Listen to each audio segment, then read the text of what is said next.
So the United States Census Bureau has officially released some preliminary data related to the 2020 census, and it's not looking good for Democrats. I will tell you that much. At least on paper, so far, it's not looking good.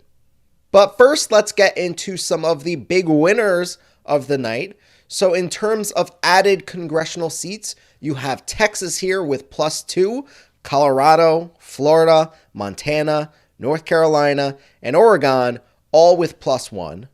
But along with these added congressional seats, they also get more electoral college votes. Texas with +2, and the rest of the states with one more electoral college vote.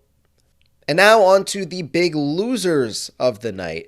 7 states will lose seats in the House of Representatives, including California, Illinois, Michigan, shout out to the progressive Michigander, New York, Ohio, Pennsylvania, and West Virginia, each losing one House seat and each losing one electoral college vote. So earlier I stated that it is not looking good for Democrats on paper.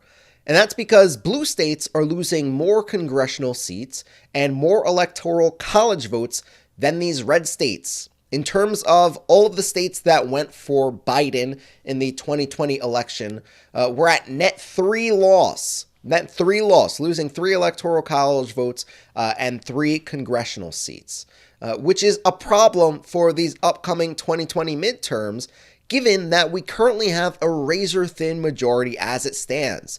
There are 218 Democrats in the House against 212 Republicans in the House, where there's 5 vacancies as it stands right now. But that's already a razor-thin majority. We can't afford to lose any more seats. We can't afford to lose any more electoral college votes for 2024. And right now, it kind of all depends on how things will be redistricted, rather. So if it's redistricted in a way that favors Republicans, then it's possible that Republicans will really like these outcomes. If it's favored in a way that favors Democrats, if the districts lost in these blue states turn out to be red districts, then that favors Democrats. Now, there's a whole, gerrymandering. That's something that we could get into a different day. But there are a handful of states that are the people who outline and draw the districts completely controlled by Republicans. There are more of those states that are completely controlled by Republicans than there are Democrat states that have that power.